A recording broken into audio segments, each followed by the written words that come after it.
मैं नविता क्लासी में डॉक्टर नवीन कुमार। आज एस्टेट का रिजल्ट जो कल रात को घोषित कर दिया गया था, उसका थोड़ा एनालिसिस करते हैं। और ये जागरण में भी दिया गया है अच्छी तरह कि जो रिजल्ट इन्होंने निकाला है। मैंने एक वीडियो बनाई थी जिसमें बोला था कि 120 में से रिजल्ट तैयार कर दे।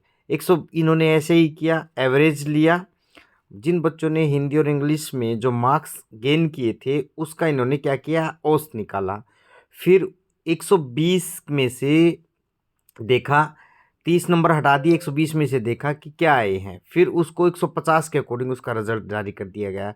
जो बच्चे एवरेज को पास कर गए थे, एवरेज मार्क्स से भी उनके क्या थे, ज़्यादा थे, तो उन बच्चों को क्या प्रॉब्लम नहीं आई, उनको ज़्यादा छेड़ा नहीं गया। और वो अगर पास हैं तो पास कर दिए गए, अगर वो फेल हैं, 90 नंबर नहीं ला पाए, तो वो फेल हो गए। अब बच्चे बोल रहे कि हमें ग्रेस मार्क्स इन्होंने किस तरीके से दिए हैं। पहले रिजल्ट इन्होंने 120 में से निकाला। 120 में से जिस बच्चे ने 30 जो हिंदी और इंग्लिश का सेक्शन है उनका एवरेज लिया गया, औसत लिया गया, उसके अकॉर्डिंग जिन्होंने जितने मार्क्स लिए हैं फिर उसको 150 के अकॉर्डिंग चेक किया गया। ठीक है, अब 150 में उसको फिट किया गया। फिर फाइनली 90 जो आपके पासिंग मार्क्स हैं उसमें देखा गया कि ये पास हुआ है नहीं हुआ है। अगर जो बच्चा ये 30 मार्क्स हिंदी और इंग्लिश में अच्छे नंबर लेके आया है और फिर अदर जो एरिया है या मान लीजिए उनका जो सब्जेक्ट है जैसे पेडागोजी है, उनमें अगर उसके मार्क्स कम बन रहे हैं तो यहाँ पे उसके फेल होने के ज़्यादा चांसेस थे। जो बच्चा 120 में से इन्होंने पहले 120 का चेक किया, जो 30 नंबर उसको अलग से रखा, इनका एवरेज औसत निकाला। जो बच्चे के 30 नंबर में से कम नंबर आए उसके नंबर बढ़ने के ज़्यादा चांसेस हैं इस केस में। तो डेफिनेट ये हुआ है। फिर उसको जोड़ा गया 150 में और फिर उसका रिजल्ट निकाल दिया गया। तो इन बच्चों को जिनके ना हिंदी और इंग्लिश में कम नंबर बने थे ना 30 में से, उनको ज़्यादा फायदा हुआ अकॉर्डिंग टू जो न्यूज़ की इन्होंने अभी कवरेज दी है। अब मैं बात करूँगा, जो रिजल्ट आया है वो काफ़ी कम रिजल्ट बता रहे हैं। लगभग जो बता रहे हैं कि 86%, 86.48 जो शिक्षक है वो फेल हो गए, भावी शिक्षक फेल हो गए। ठीक है ना, महज 13.53 जो प्रतिशत है वो परीक्षार्थी पास हुए हैं। पिछले वर्ष 14.24% ने सफलता पाई थी। मतलब अब की बार फिर से गिर गया रिजल्ट। समझ में आया। अब देखिए, लेवल 1 में 21.73%, तो लेवल 2 में 12.93, लेवल 3 में 8.83। सबसे बुरे हालात लेवल 3 के हैं, मीन्स पीजीटी के हैं। ठीक है, उसके बाद अगर मैं देखूं, सबसे अच्छा जो लेवल रहा है वो पीआरटी का रहा है। पीआरटी में इतने लोगों ने पास किया है। ठीक है, उसके बाद पीजीटी का रहा है, टीजीटी का रहा है, फिर पीजीटी का रहा है। इसमें एक हम जो इम्पोर्टेंट चीज़ देखेंगे वो देखिए क्या है। यहाँ पे उन्होंने आंकड़े दिए हैं। ये आंकड़े क्या है, पहला आंकड़ा क्या है आप देखिए। पीआरटी कुल अभ्यर्थी कितने थे, 54,000 के लगभग थे।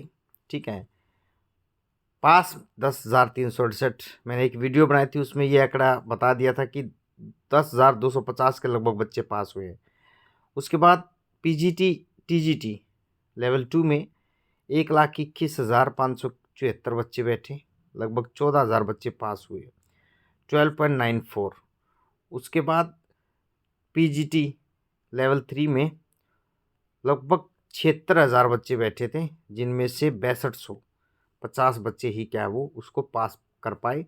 और जो वो रिज़ल्ट था वो देखे 8.89, ये रहा, बहुत कम रहा। अब मैं बात करूँगा, यहाँ पे इन्होंने अच्छा जो आंकड़ा है वो प्रेजेंट किया है। ईयर वाइज इन्होंने क्या है उसको एनालिसिस किया है कि कितना गड़ा घटा और कितना बढ़ा है। जब मैं बात करूँ लेवल 1 की, 2017 में लेवल 1 ये है 12.51, 2018 में 5.71, बहुत कम रहा था। 19 में 9.79, 20 में 7.04% और 21 में 13.70, फिर 22 में 15.84 और 23 में अब आपके सामने है ये रिजल्ट जो बता रहे हैं। तो जो अगर हम देखें जो लेवल वाइज है ना रिजल्ट, मतलब मोस्ट ऑफ टाइम में गिरता गया है। सबसे 2017 में देखें जो पीजीटी का था वो 0.83% था पीजीटी का 17 में। 18 में थोड़ा बढ़ा 2.55, 19 में फिर बढ़ गया 4.23, 20 में देखते हैं 4.07 गिर गया और फिर 21 में 14.52, अच्छा खासा रिजल्ट रहा था। ये सबसे ज़्यादा जो पीजीटी का था रिजल्ट आया था। लेकिन 2022 में 9.85 फिर से लेवल गिरा हुआ है। लेकिन अब 2023 में देखें 8.89 फिर से इसका जो पीजीटी का लेवल है या परसेंटेज लेवल है वो बहुत कम आया in compare to TGT and PRT. तो ये सारा का सारा इन्होंने डाटा का एनालिसिस करके दिया है और ये अच्छे से रिज़ल्ट जो डाटा एनालिसिस है जिसमें डिस्ट्रिक्ट वाइज आता है, मेल फीमेल कैंडिडेट हैं, कैटेगरी वाइज आता है, फिर सब्जेक्ट वाइज भी बताते हैं कि टीजीटी में सोशल साइंस में क्या रहा, हिंदी में क्या रहा, इंग्लिश में क्या रहा, साइंस में क्या रहा, मैथ में क्या स्पेशल अगर है तो म्यूज़िक में क्या है। फिर पीजीटी में हर एक सब्जेक्ट का पॉलिटिकल साइंस, आपकी केमिस्ट्री, हिंदी, इंग्लिश, मैथ्स, आपकी बायोलॉजी और साइकोलॉजी, ये सारे सब्जेक्ट का ये एनालिसिस अभी देंगे। हो सकता है आज इवनिंग में इवनिंग तक ये डाटा ये अपनी साइट पे अपलोड कर दें, फिर हम उसको अच्छे से डिस्कस करेंगे क्या रहा क्या नहीं रहा। लेकिन अभी जो बच्चे बोल रहे हैं कि रिज़ल्ट जो है या ग्रेस मार्क्स है वो हमें नहीं मिल पाई हैं, तो कुछ बच्चे बोल रहे हैं कि हमें ग्रेस मार्क्स मिले हैं। अब ये चीज़ नहीं समझ में आ रही। अब मैंने पहले एक वीडियो में बताया था कि ये देख लेना आप लोग 120 में से रिज़ल्ट निकालेंगे ये, और काम वही हुआ। 120 में से इन्होंने क्या किया, रिज़ल्ट को एनालिसिस किया और 120 के अकॉर्डिंग करके फिर 150 का फाइनली इन्होंने प्रिपेयर किया। इसी के साथ अगर आप चैनल पे नए हैं, चैनल को लाइक शेयर सब्सक्राइब करना ना भूलें।